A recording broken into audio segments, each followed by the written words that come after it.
네, 안녕하세요. 저는 비영리 마케팅 연구소 복지꿀팁의 김근태라고 합니다. 제 소개 간단하게 드릴게요. 저는 노인복지관, 장애인복지관, 종합사회복지관에서 모두 홍보를 담당했던 사회복지사예요. 복지관의 다양한 업무들 중에서 저는 홍보 업무가 제일 재밌더라고요. 어떻게 하면 더 잘할 수 있을까 고민하다가 창업을 해야겠다는 생각이 들었습니다. 2020년 3월에 코로나가 한창 심해지던 시기에 나왔습니다. 정신이 나왔죠. 나와가지고 뭐하지? 고민하다가 홍보 대행사를 한번 해보자. 그래서 창업 4개월 만에 서울시 복지재단 홍보 용역을 따내게 되고요. 1년 뒤에는 인천사회서비스원의 홍보 용역을 따내면서 지금은 약 이제 700여 개 기관에서 그 홍보에 대한 강의도 진행도 하고 컨텐츠도 만들어서 납품도 하고 또 민간기관 경영 컨설팅 컨설턴트로도 활동을 하고 있는 지금은 비영리 마케터로 약간 2차 전직에 성공한 케이스의 사회복지사다라고 생각해 주시면 될 것 같아요. 그래서 제가 오늘 준비한 내용은요. 제가 여기까지 오게 되면서 많은 선생님들께서 저한테 물어보시더라고요. 어떻게 하면은 선생님처럼 그렇게 성장할 수가 있었냐. 사실 제가 그게 대단한 건 한 건 아닌데 제가 그동안 밟아왔던 길에 대해서 조금 요약해서 10분간 설명해 드리도록 하겠습니다. 네, 제가 준비한 내용은 이제 사회복지사 나의 가치를 높여라고요. 제가 이제 이 앞에 이 강의가 사실 1시간짜리 강의인데 좀 오늘 10분짜리라서 많이 축약을 했어요. 이 앞에서는 어떤 내용이 나오냐면은 제가 현장에서 느꼈던 소진에 대한 이야기를 하고요. 그 소진을 극복하기 위해서 내가 이 일을 왜 해야 되는지에 대한 이유를 찾았고 그 이유 중에 하나가 이제 꿈은 명사가 아닌 동사다라고 하는 이 책에서 제가 그 생각을 듣게 됩니다. 사실 저는요 제 꿈이 사회복지사였거든요. 그래서 현장에 취업이 되는 순간 저는 사회복지사라고 하는 꿈을 이루었다고 생각을 했어요. 하지만 현장에서 일을 하다 보니까 어느 순간부터 저는 소진 속에 빠져들게 되었고 어느 순간부터 제 소개를 저는 소진 속에서 살아가는 사회복지사입니다 라고 할 정도로 정말 빠져나올 수 없는 늪 같은 곳에서 살아오셨죠. 그런데 이 책을 제가 보면서 나는 내 꿈은 사회복지사가 아니었구나. 그럼 내 꿈은 무엇이었냐?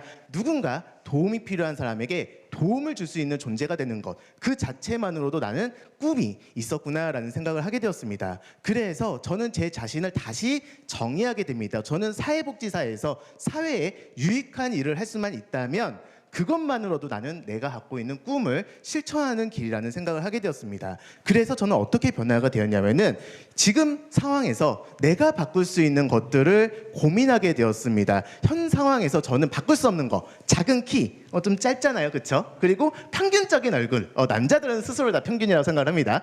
가정 환경, 학력, 직장 시스템과 직장 상사, 사회, 정치, 문화, 코로나 같은 내가 바꿀 수 없는 것에 집중해서 힘들어하고 괴로워하기보다는 내 스스로 지금 바꿀 수 있는 것을 찾기 시작했습니다.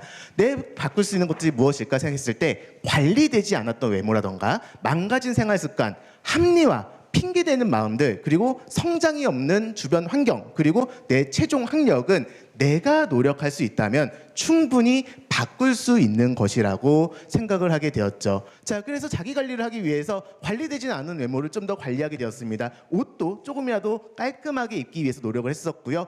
복장이라던가 외모 이런 부분들에 좀 신경을 쓰게 되었습니다. 생활 습관도 매일같이 늦게 일어난다든지 아니면은 저 같은 경우는 약간 히키코모리 생활을 지냈던 적이 있었거든요.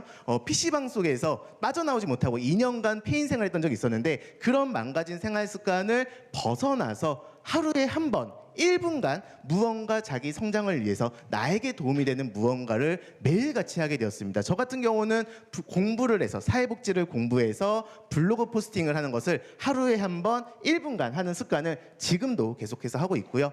또 마음 태도도 바꾸게 됩니다. 합리화하거나 핑계대거나 주변 다른 사람 탓을 하기보다는 그런 것들보다는 나는 지금 조금 더 겸손한 사람이 되고 싶고 조금 더 친절한 사람이 되고 싶고 내가 작은 손해에도 남을 위해서 헌신하는 삶을 살아가자라고 마음을 바꾸게 되었습니다. 성장이 없었던 직장을 바꾸기 위해서 어떻게 하면 좋을까 고민하다가 이제 창업까지 하게 되었고요. 지방대 사회복지학사라는 학력을 좀 더 보완하기 위해서 지금은 석사과정에 박사까지 올라와서 공부를 열심히 하고 있죠. 자, 그래서 저 스스로는 이러한 루틴을 만들게 된 이유가 있습니다. 왜 그러냐면은 저는요 사실 굉장히 평범한 사람이고요.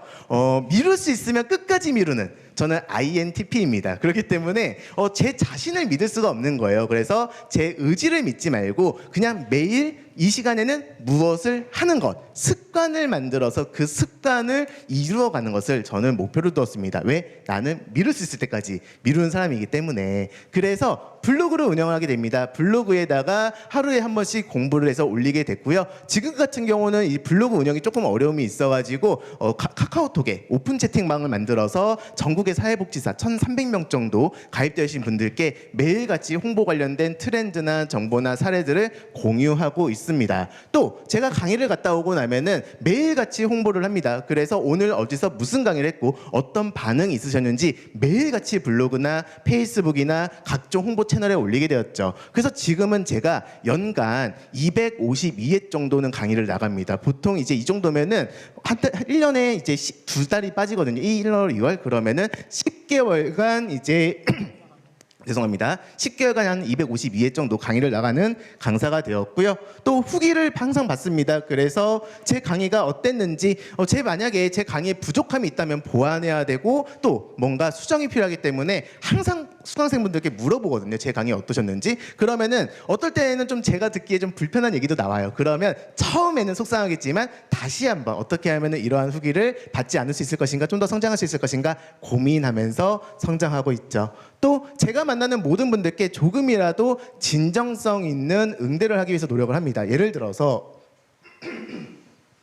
이러한 것들 같은 경우는 사회복지 홍보에 대해서 전혀 모르신 선생님들께서 저한테 뭔가 부탁을 하거나 이제 도움을 요청하셨을 때 주말이든 상관없이 야간이든 상관없이 계속해서 도움을 드리고 있고요. 또 코로나 상황 같은 때에는 내가 만약에 교육기획자 입장에서 어떤 게 가장 무서울까를 생각해 보니까 외부 강사가 강의를 하러 와서 코로나를 퍼뜨리는 상황이 가장 무섭겠다라는 생각이 들더라고요. 그래서 매일 아침 제가 그때 좀 자가검진 키트가 비쌀 때였는데 100개를 사서 아침마다 키트 돌리고 이제 새벽에 출발하기 전에 먼저 선생님께 보내드리는 거예요. 그래서 저는 오늘 이상 없습니다. 지금부터 방문하겠습니다. 라는 것을 코로나 기간 동안 계속 해왔습니다. 그리고 또 저작권 관련돼서 제 강의를 하고 있는데 일을 하다 보면은 저작권 관련된 상담이라던가 혹은 문제가 생겨가지고 이제 도움을 요청하는 경우들이 많거든요. 그럴 때에는 비용과 상관없이 사실 컨설팅을 진행하면 비용을 받는데 그런 거와 상관없이 한 분 한 분 어떻게 하면은 이 상황을 조금이라도 더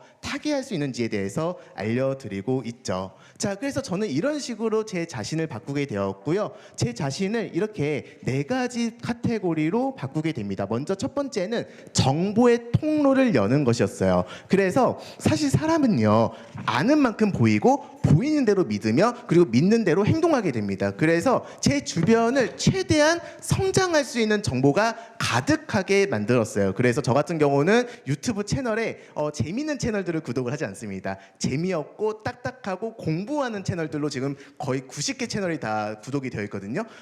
물론 저도 일하고 오면 놀고 싶고 재밌는 거 보고 싶은데 유튜브를 키면 공부를 할 수밖에 없게끔 뭔가 뜨면 안 볼 수 없잖아요. 그러니까 그런 식으로 또 만나는 사람을 바꾸게 됩니다. 그래서 제 주변에서 조금 뭔가 가십을 얘기하거나 좀 이제 그런 소문이나 약간 뭔가 성장하고 관련 없는 대화를 하는 사람들보다는 만나서 일 얘기를 하고 성장에 대한 이야기를 하는 사람들 위주로 만나는 사람들을 바꾸게 되었고요. 또 업계 최고의 실력을 키우기 위해서 노력을 했습니다. 그래서 저는 사회복지사지만 영리 마케터들하고도 경쟁했을 때 실력이 부족함이 없는 게 사실 제 목표입니다. 그래서 지금도 그렇게 성장하고 있고 사실 어느 정도는 따라잡았다고 저는 생각을 해요. 그리고 일의 의미를 찾기 위해서 내 자신을 위해서 내 아내를 위해서 내 가족을 위해서 일하는 것이라고 목표를 명확하게 세우니까 소진 속에서 벗어나게 됐더라고요. 그래서 정보의 통로를 열게 되었고 정보의 통로를 열게 하는 여러 가지 방법 중에 한 가지 소개해드리고 싶은 게 메일링 서비스를 여러분들한테 소개하고 싶어요.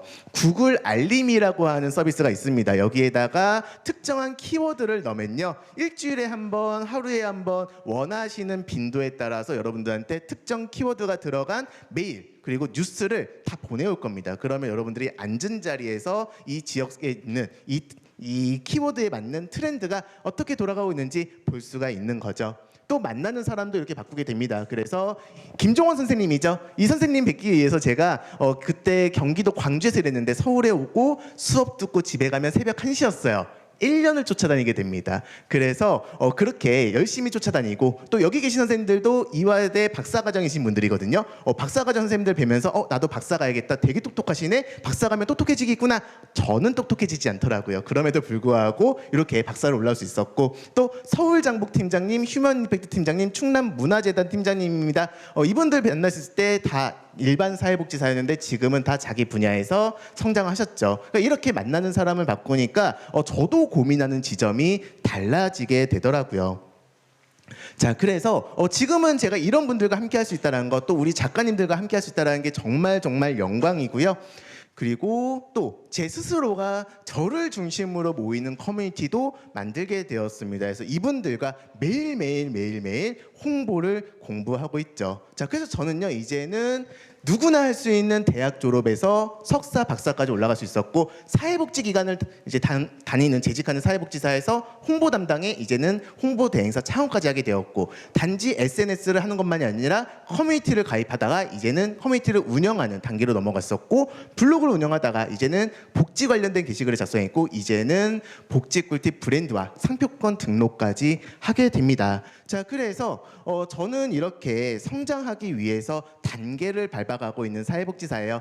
마장에 저에 대해서도 궁금하시면은 언제든지 제 명함 좀 이따 다 드리겠습니다. 궁금하시면 연락 주시면은 같이 성장할 수 있게 도도록 하겠습니다. 저는 홍보로 사회복지하는 김근태 사회복지사였습니다. 감사합니다.